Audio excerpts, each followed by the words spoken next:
Matthew 25:40 and 45, Jesus says, "Truly I tell you, whatever you did for one of the least of these brothers or sisters of mine, you did for me.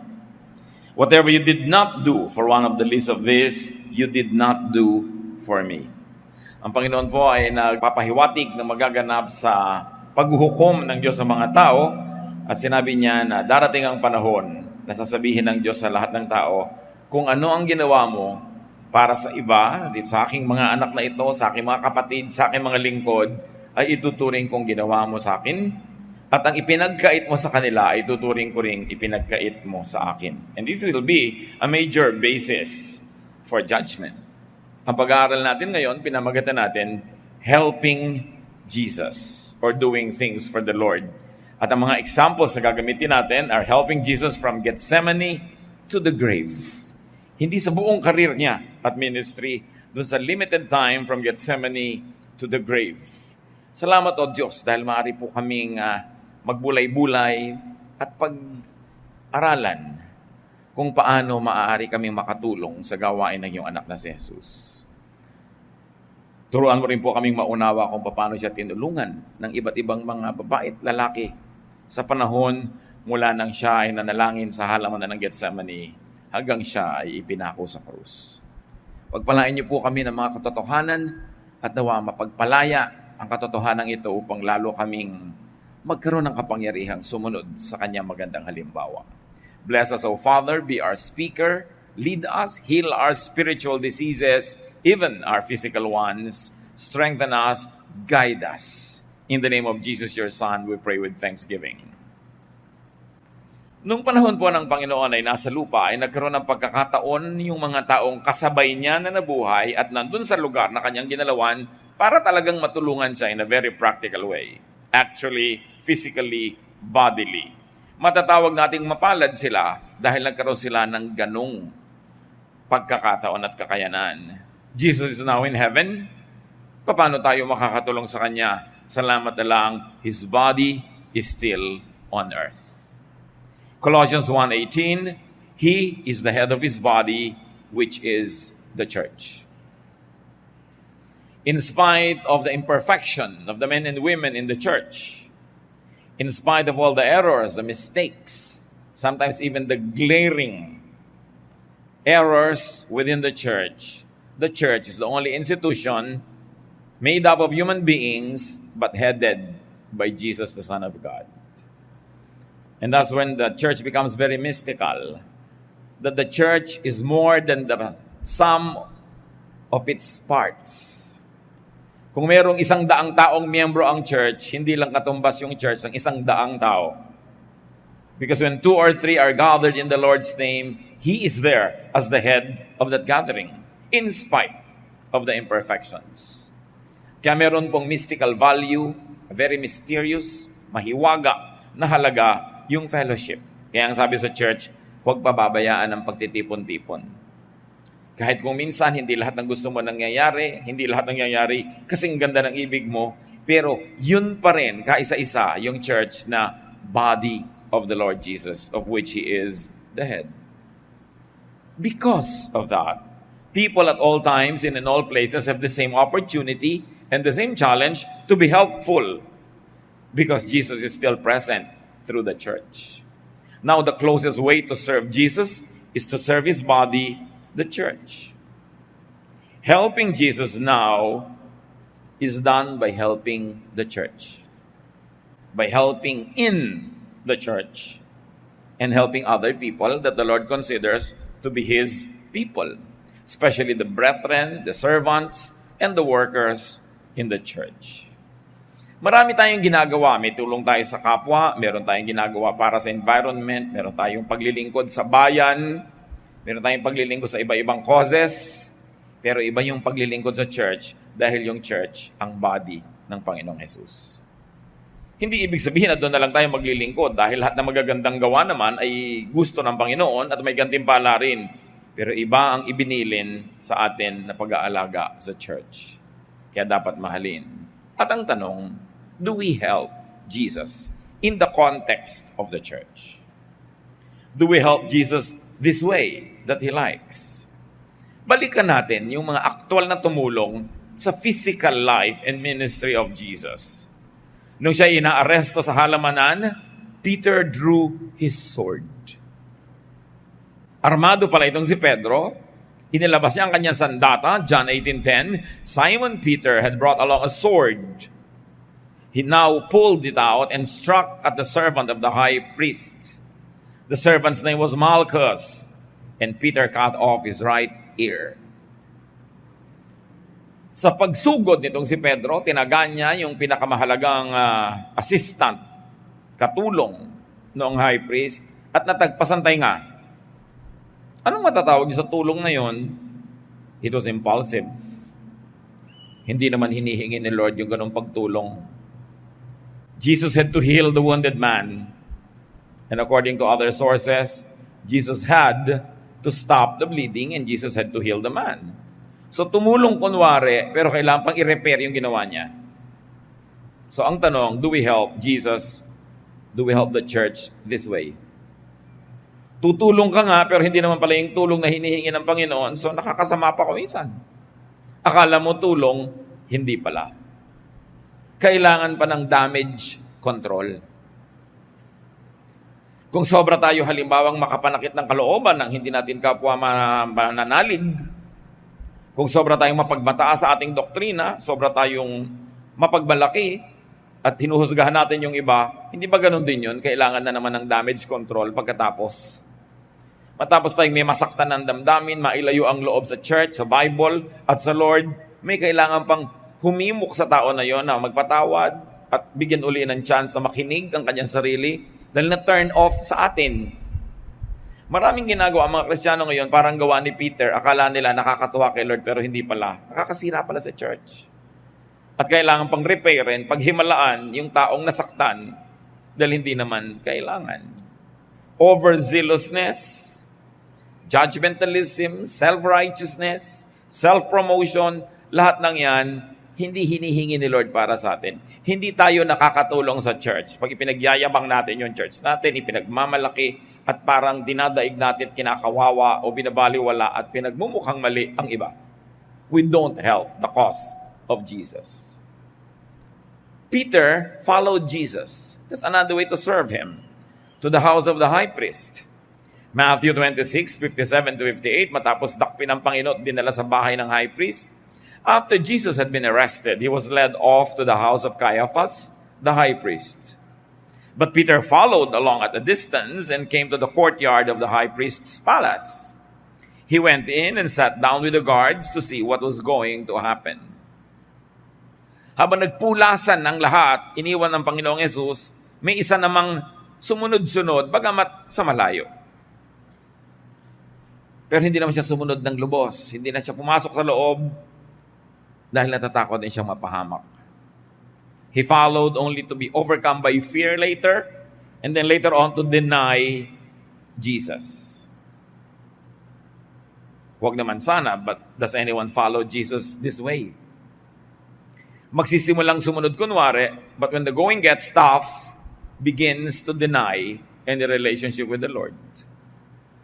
Pag magmumukha na may disadvantage o baka mapahamak, malagay sa gipit, itatatwa na ang Panginoon. Isang uri ng paglilingkod na yes, maganda sa simula, hindi lang tinuloy at binuo. At ang naging ending pa ni Peter ay lubha siyang nalungkot, umiyak siya dahil na-realize din naman niya. Itinatwa niya pala matapos na sumunod pa raw siya kunwari.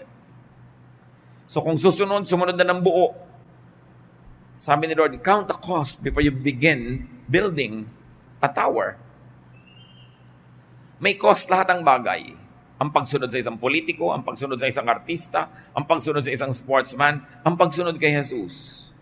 Pero alam naman natin na karapat-dapat siyang sundan.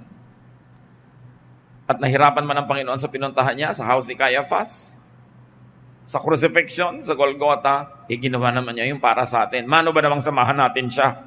Ginawa naman niya yun para sa atin at hindi para sa kanyang sarili. Isa pang tumulong, nagsikap tumulong sa Panginoon si Pilate. Pilate tried to set Jesus free. John 18:38, Pilate went back and said, I don't find this man guilty of anything.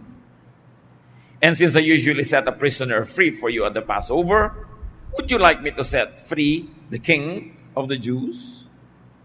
Sinikap ni Pilate dahil alam niya hindi naman masamang tao yung si Jesus.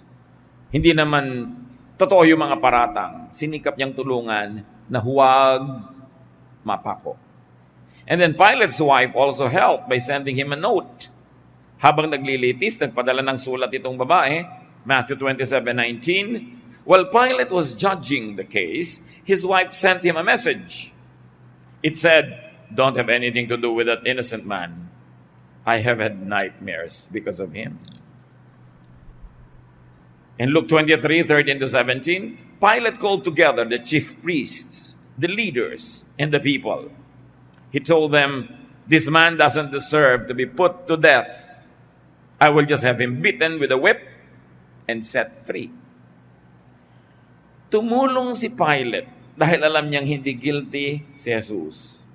Pero sabi niya, ipapapalo ko, ipapahugupit ko, papasaktan ko, tapos palalayain ko na rin. In other words, Pilate knew that Jesus was innocent, but still had him beaten. Anong uri ng pagtulong yun? Kasi, hindi lubos na lubos. Pilate was thinking of doing the right thing to set Jesus free, and at the same time, to save himself from the political trouble that might happen if the people had a riot. So sabi niya, para medyo masyahan kayo, total gusto niyang masaktan siya, sasaktan ko na lang, pero huwag natin patayin. Pero alam niya naman na hindi rin yung naganap. How do we allow those who do not deserve to be hurt to be hurt? Halimbawa, meron tayong isang kapatid, alam naman natin, hindi naman siya masama o hindi siya ganun kasama, pinag-uusapan ng iba. Do you allow that to happen? Or do you make a firm stand and say, don't talk like that about our teacher or about our leader or about our director or about our pastor or about our brother or sister? O hinahayaan na rin natin yung mga taong masyahan sa kanilang mga chismis. Hinahayaan na rin natin masyahan sila sa pag-express ng mga galit nila, bagamat alam nating hindi tama yun. In other words, sometimes you do a Pilate also. Alam natin na hindi naman deserve na masaktan si Jesus, pero sinaktan na rin natin. Alang-alang, para manatili tayong popular doon sa mga taong gustong saktan siya. And don't we sometimes allow many people to hurt, destroy, to talk against other people behind their backs? That's doing a Pilate. Kung minsan, ang pinakamahihirap na mga hidwaan, ang mga pinakamasasakit na mga pangyayari, hindi nangyayari sa mga magkakalaban, kundi sa magkakapatid. Nakita ninyo na ang unang murder sa Bible happened between brothers. Ang mga hidwaan sa unang mga aklat ng Genesis, nung kukunti pa lang ang tao, laging magkapatid ang naglalabanan. Kaya hindi mahirap isipin na hanggang ngayon si Satanas yan ang ginagamit niyang teknik, pinag-aaway-away ang magkakapatid, hindi lang magkakapatid sa laman, kundi magkakapatid sa pananampalataya. Kasi yun ang pagkakapatid na talagang mahalaga sa Panginoon, yung pagkakapatid sa spirito. Higit sa pagkakapatid yun sa dugo. So anong ginagawang pandarayan ni Satanas? Pinag-aaway-away, pinagkakagalit ang magkakapatid, so that sometimes the most bitter, the most acrimonious, the most hurting, the most shameful quarrels happen between brothers and sisters in the Lord. Sometimes it happens between or among pastors or between or among congregations na nagsisiraan, kakagagalit. Nauna na yun noon pa. So wag nating hayaan. Let's not do a Pilate. Kung maninindigan tayo para sa totoo, manindigan na ng buo. Huwag kalakalahati. Kung mayroong isang taong hindi dapat pinag-uusapan, hinuhusgahan, kinakawawa, habang nakatalikod, manindigan tayo para sa taong yon, at huwag tayong lagi ng parang kakandidato na gusto natin maging popular. Ang mahalaga, naninindigan tayo para sa tama, sa matuwid, sa mabait, sa mabuti. Mayroon pang tumulong kay Jesus. Of all people, yung mga sundalo, na binigyan ng assignment na siya isamahan hanggang Golgotha, at tiyaking mamamatay siya doon. Ipako siya. Soldiers made Simon from Cyrene carry the cross. Luke 32:26, as Jesus was being led away, some soldiers grabbed hold of a man from Cyrene named Simon. He was coming in from the fields, but they put the cross on him and made him carry it behind Jesus. Matapos bugbugin, saktan, sugatan ng mga kawal si Jesus, alam nila sobrang mahina na. Magdamag ang paglilitis, walang pagkain, walang inumin, sobrang pahirap sa espiritu, sa emosyon, sa katawan. So, nung papasanin na yung krus, inilabas na siya mula doon sa bahay na pinaghatulan at dadalhin na doon sa bundok ng Kalbaryo, at least part of that very difficult walk, may bigla silang isang hinablot na taong walang kamalay-malay, nandun lang, galing sa pagtatrabaho sa bukid, at sa kanya ipinabuhat yung krus. At least tinulungan nila si Jesus. They helped Jesus, but made someone else do the work. Tinulungan daw, hindi naman sila yung nagbuhat. Di ba maraming ganyan sa church? Kailangan natin magkaroon ng teacher sa Sunday school. Sister, I volunteer you. Tumutulong, pero hindi sila yung nahihirapan. Ibang mabolunteer ng iba. Naku, kailangan nating bumili ng sound system. Sister, di ba mayaman ka? Mag-donate ka. Kunwari may conviction to be helpful, pero iba yung i-assign. Well, you can understand the Roman soldiers because their task was to keep the peace. Hindi nila pwedeng bitawan ang kanilang armas. So, understandable, hindi nila pwedeng buhatin yung krus. Katulad kung may mga halimbawa, mga people who are being protected by their bodyguards, be they personages that are in danger from political enemies or just in danger from crazy people who like to harm them sometimes, hindi ka pwede makikipag-picture doon sa celebrity pagkatapos yung bodyguard niya pakukuhanin mo ng picture. Hindi ka pagbibigyan. Sabi mo pa, suplado naman ng bodyguard, nagpapakuha lang ko, ayaw pang pukuha. Hindi nila trabahong kumuha ng picture kasi ang trabaho nila, bantayan yung kanilang binabantayan. Kaya dapat inuunawa yon. So we can understand these soldiers na gusto nilang tulungan si Jesus pero hindi sila yung tumulong. Pero hindi tayo yung mga soldiers na yan. Tayo ngayon ay mga taga-church. Pag meron bang dapat gawin, ikaw mismo yung gumagawa o hinahayaan mo na lang iba ang gumawa? Nagmamaang-maangan ka na lang ba? Bahala na lang sila. Tapos ikaw pa yung magkikriticize kumisan. It can happen. It's amazing how we can unearth a lot of lessons just from the people who helped Jesus.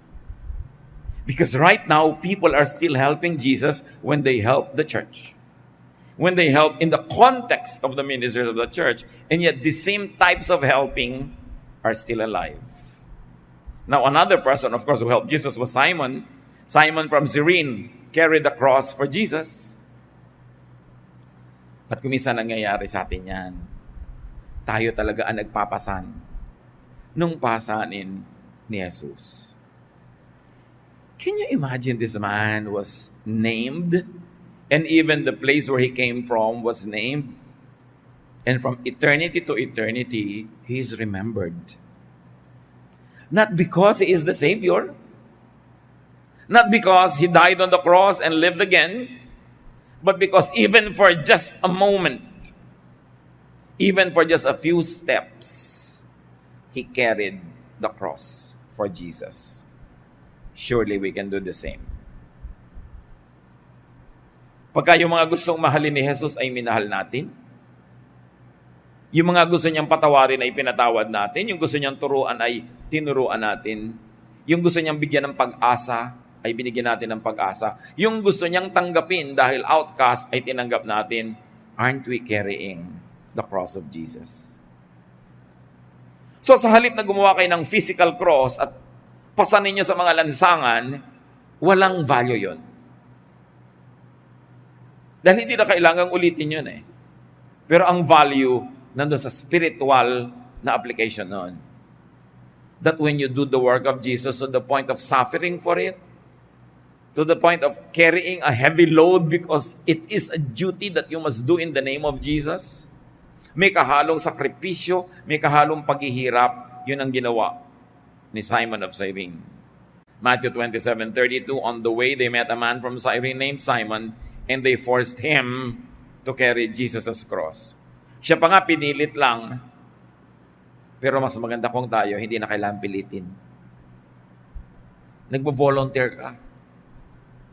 Sabi ni Lord, whatever you do to the least of this, you do for me. Eh di lalo na kung if you do it for His body, the church. How are we like Simon? Sometimes you're only compelled to help at the beginning, and then at the end, you realize it's a good thing to do, and now you begin to do it on your own because it's good to do. Kung minsan, pipilitan ka lang na magbait-baitan, magbuti-butihan, kunwari magbago ng buhay, pero mamaya nakikita mo na rin yung ganda nung tinutuloy mo na. And you carry the cross of Jesus. Ang gandang halimbawa. This Simon never realized that his name would be immortalized in Scripture. But don't you realize that everybody who helps the body of Jesus, the church, is immortalized in the memory of God Himself? Sabi niya, may mag-abot lang sa inyo ng inumin, hindi lilimutin yon habang panahon.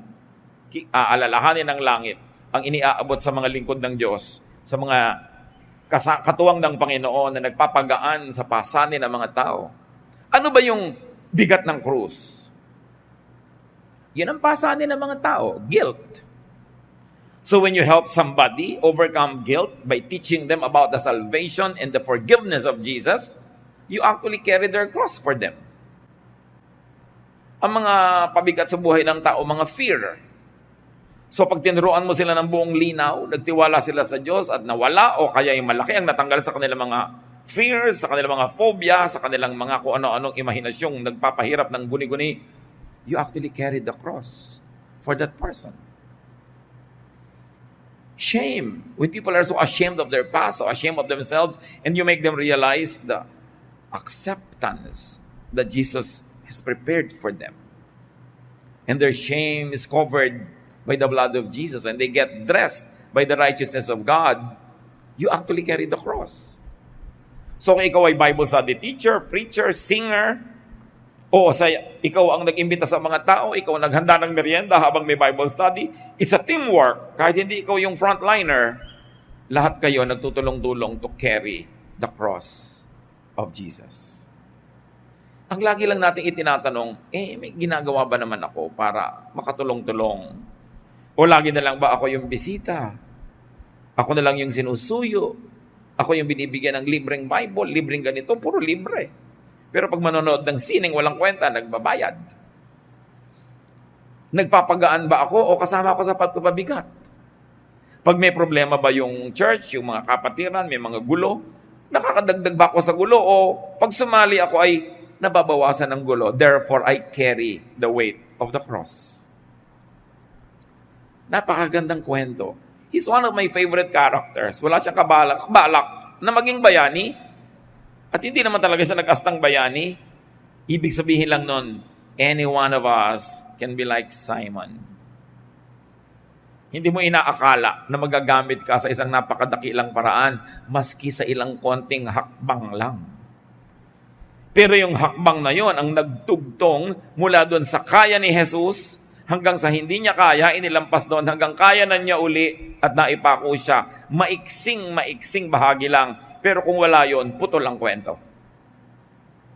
So dapat tayo rin yung mga kapatid, yung we stand in the gap between points A and B. Yung hindi na kaya ni Jesus hanggang makaya na niya uli, nakapagpahinga na siya, titindig ka doon. Pag may mga kapatiran tayo, hindi na nila kaya ang problema nila. Wala silang pampaaral sa anak nila ngayong SEM. Kaya mo naman bigyan. Di ngayong SEM. Next SEM, meron na uli sila. You just stood in the gap. May alitan tong point A person at saka B person, pero you stood in the gap, napag-ayos mo sila, napagkasundo mo, you did stand in the gap even for just a while. But they could not have crossed from point A to point B without your help. And this is the significance of Simon. And the nice thing about this Simon who just came from the fields, not expecting anything, is that it could happen to any one of us. Bukas lang dapat ang ating isip. Handa tayong gawin kung biglang ipinakita ng pagkakataon na ito na yung pagkakataong tumulong para dugtungan yung naputol. Ano man yon. May mga tumulong pa kay Lord, the weeping women and the crowds. that followed him. Luke 32:27-31, a large crowd was following Jesus, and in the crowd, a lot of women were crying and weeping for him. Tanong, ano naman ang naitulong nung nag-iiyak?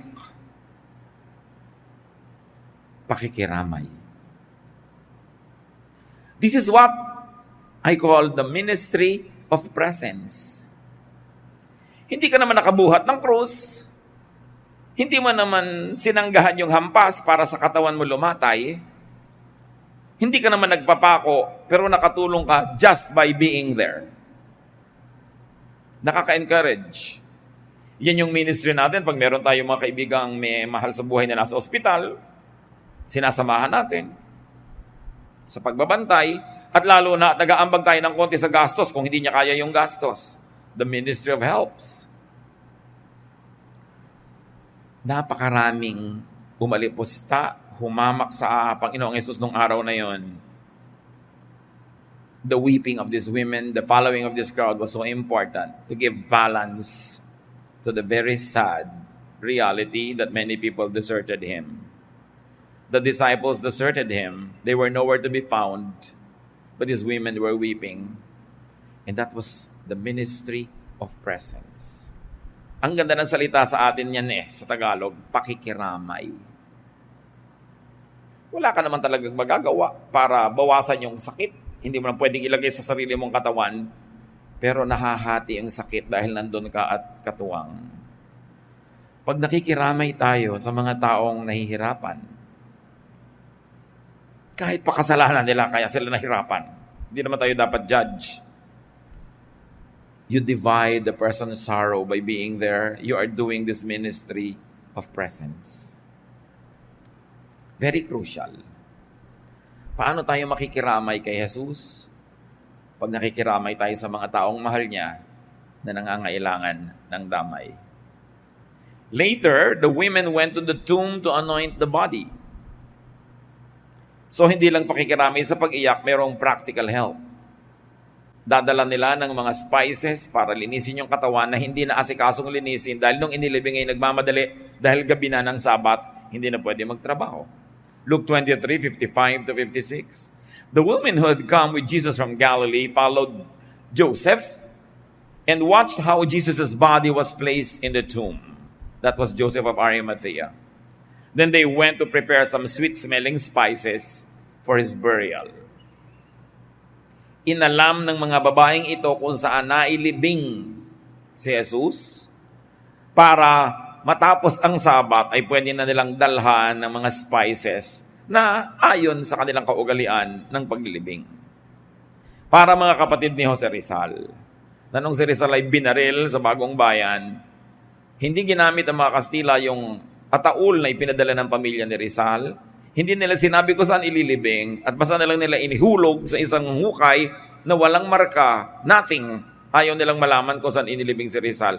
At ang mga kapatid ni Jose Rizal, sinuyod ang lahat ng libingan para malaman nila kung saan nilibing. At nalaman nila.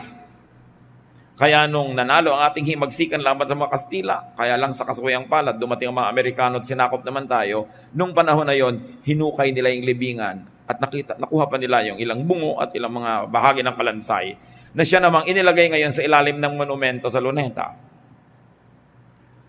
Women, brave enough to look for the graves where very unpopular heroes of their time were buried.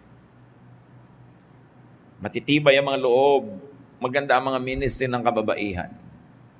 Akala natin lagi na lang silang iyakin, lagi na lang mahina ang loob. Kung tutuusin, sa Biblia makikita mong pinakamatitibay ang mga loob para mga Pilipina. May ministry ang women, lalong-lalo kung titigilan ng ministry of chismis. At mag-concentrate sa ministry of presence, ministry of help, ministry of bravery. Dapat din i-redeem, bawiin yung negative impression about women na pinauso ng marami na mahilig magchismisan, magkagulo, etc., etc. Not these biblical women. They meant to really follow Jesus. At ang lakas nila, ginamit nila sa tama, sa constructive. Ang tatapang nga nila. Sino na naman ang kauna-unahang mga tao doon sa libingan ni Jesus noong kinaumagahan ng linggo na tapos na ang Sabat? Madilim pa? Yung mga babaeng ito. At pinoproblema nila, pupunta nila sa nila, sino kaya sa atin ang magtutulong para yung batong pangtakip sa bunga nga ng kuweba ay matanggal? Dahil ang bigat-bigat noon, kahit 3 malalaking lalaki, hirap. Pero nagpunta pa rin sila, hindi nila hinayaan na yung problemang yon ay pumigil sa kanila sa pagpunta. They walked in faith, and sure enough, when they got there, the grave was already opened. It was opened by an angel. So walk in faith. Do what you can. Bring what you can and let God do the rest. Matthew 28, 8-10. The women were frightened and yet very happy as they hurried from the tomb and ran to tell the disciples. Suddenly Jesus met them and greeted them. They went near him, held on to his feet, and worshipped him. Then Jesus said, "Don't be afraid. Tell my followers to go to Galilee. They will see me there." Nagulat ang mga babaeng ito na pagdating nila sa libingan, bukas na ang libingan at wala na doon ang katawan at may anghel na nagsabi sa kanila, "Sinong hinahanap nyo? Si Jesus na taga Nazareth? Wala siya rito. Bumangon na siya." Kaya sila'y nagkakandarapang bumalik doon sa mga lalaking wala doon sa libingan nung oras na yon. At sinalubong sila ng Panginoong Yesus at nagpakita sa kanila at nagpakilala. Mga babae ang unang-unang nakaalam na ang Panginoong Yesus ay bumangon mula sa kamatayan. Mga babae ang unang-unang nakakita sa risen Christ. At mga babae ang kauna-unahang sumamba sa risen Christ. Napakagandang ministry. Kitang-kita ang pagpapahalaga ng Panginoong Yesus sa kababaihan, which of course the other disciples and other Christian leaders later tried to control and tried to overcome. Pero kung si Jesus ang pagbabatayan, ang pagpapahalaga niya sa babae at pagbibigay ng ministry, napakalinaw. At alam naman natin kung sino dapat nating pakinggan at sundin, si Jesus. Everyone else in the Bible was just human, but Jesus is divine, the Son of God. And you get the cue from Jesus to give important ministries to women. In fact, the women were the first to serve as messengers of the risen Christ. Sila ang ginamit ng Panginoong Yesus para pasabihan yung mga lalaking disciple na walang kamuang-muang maging nung sandaling yun. Kaya sila ang nagsabi, pagkatapos ngayon may mga nagbabawal sa mga babae maging preacher, maging teacher, samantalang si Jesus mismo, yun ang unang-una niyang inutusan na magturo tungkol sa kanyang pagkabuhay na muli. You've got to differentiate where you get authority. Is it from Jesus, from other human beings, from prophets, from apostles? Iba-ibang authority nun. Of course, the highest authority is the authority of the Lord Jesus Himself. And if you want to understand God, you want to have a clear view of God, look at Jesus, not at other religious leaders. So do we serve like these women? Kahit hindi kinakaya, kahit hindi nila kayang buksan yung bato, pumunta pa rin sila. Kaya pinagbukas naman sila ng anghel. You do what you can do, you let God do what you cannot do. But the important thing is you get to the end of the rope and say, this is up to where I can do what I could do. Dapat sinasagad natin ang kaya natin gawin, huwag natin problemahin yung lampas sa sagad. Kasi ang Diyos na ang magtutuloy. Ang mahalaga, makarating ka kung saan ka sagad. Hindi yung ang layo-layo pa, tumitigil ka na dahil natatakot kang hindi mo makaya. How are we like them? Eager messengers and teachers, helpers of Jesus. Meron pang isang maganda ang tulong na ginawa sa Panginoon. One criminal acknowledged, recognized, and believed in Jesus. Luke 23:40-43. But the other criminal told the first one off, "Don't you fear God? Aren't you getting the same punishment as this man? We got what was coming to us, but he didn't do anything wrong." Then he said to Jesus, "Remember me when you come into power." So yung isang kapwa niya kriminal, nangangantyaw pa kay Jesus. Nagsasalita pa ng pangit at masakit. At sabi niya, hindi ka ba natatakot sa Diyos? Alam naman natin, tayong dalawa, deserve natin to. Pero si Jesus, He doesn't deserve this. How do we become like Him? That we acknowledge Jesus even in front of people who don't want to acknowledge Him? To correct their mistakes and malicious words about Jesus? And then to openly accept Jesus in front of those who don't believe in Him. That was a help in the ministry of Jesus. Sa harap mismo ng lahat ng nandun na nagkakaisa-isa para hiyain si Jesus, this criminal on the cross acknowledged his faith in Jesus and even rebuked his fellow criminal who was saying bad things about Jesus. Do we just keep quiet when truth is being assaulted? Do we suppress our own faith and our expression of it when unfriendly audiences are present? This man was very good. That's why up to now, we're talking about him. Ginawa niya ang tama. Bihira lang sa buhay ng isang tao na meron siyang napakalinaw na pagpili na pwedeng gawin kung pipili siya ng tama o mali. Huwag nating aaksayahin yung ating pagkakataon kung dumating ito. When you are presented with the rare opportunity to stand up for what is right, do not waste that opportunity. And then there was another man who tried to help Jesus. In fact, he was very helpful. A man who tried to give Jesus some anesthesia. Alam niyo yung mga pinapako, sobrang hirap yan. So bilang charity, gesture of humanitarian concern, may mga mumurahing alak na hinahaluan nila ng mga sari-saring abdo ng hayop, kung ano-ano mga timpla, para pagka pumasok sa iyong bibig na inom mo, mabangag ka, malasing, at nang di mo naman sobrang maramdaman yung sakit. Mark 15:23, there they gave him some wine mixed with a drug to ease the pain, but he refused to drink it. May isang nagmagandang loob, sinikap niyang painumin si Jesus nung alak na may ano-anong timpla para siya malasing at huwag na niyang lubos na maramdaman. Pagkamat tinanggihan ni Jesus, kasi buong puso at buong gising niyang tinanggap ang kaparusahan na para sa ating lahat. Pero it's still a good gesture. This is the ministry of comfort.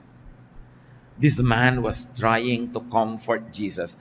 What the disciples never did, this man, anonymous, nameless, faceless, did for Jesus. Gusto niyang bigyan ng ginhawa. Pag may tao bang naghihirap, willing tayong magbigay ng ginhawa. Kaya pagka halimbawa may nababalitaan tayong meron palang cancer, si gano'n nakilala natin o mahal sa buhay ng kilala natin, ang una nating itinatanong, lalo't pagka sinabing terminal case, how is the pain management? Is there enough funds para kung kailangan ng morphine, mag-morphine? Kung kailangan ng pampatulog, para wag nang maramdaman. Kung sakaling hindi maiiwasan, nang babawian ng buhay dahil sa napakatalamak na sakit. Kung sakaling hindi maiiwasan, nang babawian ng buhay si Jesus dahil sa talamak na parusang binibigay sa Kanya, at least bigyan mo ng pampamanhid. This is the ministry of comfort at work. At lagi kong hinihimo ka mga kapatid natin, lalo may mga kakayahan naman, may kakilala ka na may sakit na sobrang nagdurusa sa sakit at walang ikaya sa gastos, mag-donate ka kahit isang shot ng painkiller, isang shot ng morphine kung yan ang sinabi ng doktor na dapat at kailangan. Kahit hindi mo kayang suplayan ng lahat ng araw yon, isa lang, makadugtong ka lang, may isang magbibigay uli, may isa nagkakadugtong-dugtong. Bihira naman sa atin yung kayang tumulong ng buong-buo mula simula hanggang dulo. Pero pwede tayong mag-donate ng konti. At pag pinagsasama-sama natin yon, inuulit natin ang ginawa ng taong ito kay Jesus. At sabi ni Lord, pag ginawa nyo yan para sa mga kawawang ito, sa aking mga anak, ituturing kong ginawa nyo para sa akin. Well-meaning, although refused by the Lord, because he had another reason to refuse it, not because the help was not good. And then finally, the Lord accepted another drink. When the Lord was about to die already, a man gave a drink to Jesus. And he accepted it. John 19:28-30, Jesus knew that he had now finished his work. And in order to make the scriptures come true, he said, I am thirsty. A jar of cheap wine was there, Someone then soaked a sponge with the wine and held it up to Jesus' mouth on the stem of a hyssop plant. After Jesus drank the wine, he said, "Everything is done." He bowed his head and died. The last person to minister to Jesus before he died was this nameless, faceless man. It was the ministry of comfort that Jesus received before he died. Beautiful to do. Hindi man natin mabuhay na muli ang isang taong nag-aagaw buhay, mapagaan man lang natin yung mga huling sandali niya. That is a beautiful ministry. Maging matulungin, mahabagin. This is also the ministry of giving. He gave of himself. And this time the Lord drank it dahil walang pampamanhid. Ibang wine naman. And besides, he was already going to die. Sinabi niya, "It is finished. Everything is done." The Greek words were tetelestai. It means, it's beautiful. Pagka isang artist, natapos na sa kanyang gagawin, pag tiningnan niya, nireview niya, nasyahan siya, sasabihin niya, tetelestai. Tama ang trabaho, maganda. At yon ang sinabi ng Panginoon nung nireview niya ang kanyang buong ministry of salvation. It is finished. Tetelestai. Now, finally, there's a man also who helped. Joseph of Arimathea and Nicodemus buried Jesus' body after he died. Luke 23, 52 to 53. Joseph went to Pilate and asked for Jesus' body. He took the body down from the cross and wrapped it in fine cloth. Then he put it in a tomb that had been cut out of solid rock that had never been used. And I call this ministry the ministry of the influential. Sino ang maglalakas ng loob na hingin ang katawan ni Kristo sa kanyang mga followers, sa puro mga maralita, mga promdi? They were from Galilee, a province. They were not from Jerusalem. And Jesus was killed in Jerusalem. Wala silang kilala, wala silang contact. Hindi sila papansinin ng gobernador. Joseph of Arimathea was a rich man. He was a ruler of the synagogue. He was a ruler among the Jewish people. So yung mayaman, may kapangyarihan, may contact, may connection, may ministry yan. At ginagamit yung ministry na yan for the sake of Jesus' body. And remember, what is Jesus' body now? The church. Ginamit niya yung kanyang yaman, yung kanyang influensya para hingin yung katawan. A very special ministry. Not everybody can have this. Because not everybody can go to the governor. Not everybody has the connection, the confidence to do that. So kung may mga taong, if you think you're above the rest, dahil kayo may distinction, may kapangyarihan, may kakayanan, may connect, gamitin nyo yan for the sake of God's body, the church. As Joseph of Arimathea had so beautifully demonstrated. He interceded for the influenceless followers of Jesus. He became a power broker in a very good way. John 19, 39 to 42. Nicodemus also came with about 75 pounds of spices made from myrrh and aloes. This was the same Nicodemus who had visited Jesus at night. Remember, one of the rulers of the synagogue, a religious leader, who was not officially a Jesus believer, visited Jesus at night, at sa kanya sinabi ni Lord yung, unless a man is born again, he cannot see the kingdom of God. This was the same Nicodemus. So together with Joseph of Arimathea, itong dalawang mayaman, makapangyarihan ng mga believers ni Lord ang kumilos.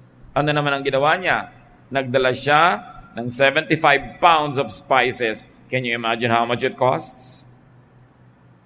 Ang mahal. Pero to honor the Lord Jesus, to abide by tradition, to preserve the body from needless, immediate decay according to their science and their practice, he brought a lot of spices. This is what you call the ministry of the rich. To whom much is given, much is required. Maraming ibinigay sa si Lord na blessing, di marami ring hinahanap sa'yo. Alam naman magbigay ka ng kasing konti nung maralita, hindi ka naman maralita. Hindi bagay. Meron talagang ang ministry, kaya siya pinayaman, para magbigay siya ng marami. Pero hindi naman dapat yung mga hindi mayaman, yung mayaman nila magbigay. Lahat kasi may ministry na, isa-isa na natin, ano? Ang mga ministry na ito, even the widow gave her walang kakwenta-kwentang coin, and Jesus said she gave the most. Walang exempted sa paglilingkod sa body ni Lord. Why? Because He served us first. Kung gusto mong ma-exempt ka sa paglilingkod, magpa-exempt ka na rin sa salvation. Go to hell. But if you don't want to go to hell for your sins, if you want to have a Savior, then be a part of the family and do your household chore. Walang free ride. Lahat may tungkulin. Walang audience, walang performer, lahat pare-parehong naglilingkod. The ministry of giving, beautifully demonstrated by Nicodemus. Now, Joseph of Arimathea is the one believed to have owned the tomb. Bagong libingan, ibinigay niya sa Panginoon, wala pang ibang naunang inilibing, doon inilibing si Jesus. Malay ba niya na isosolid sa kanya after 3 days, no? Pero willing siyang ibigay forever yung libingan na yon.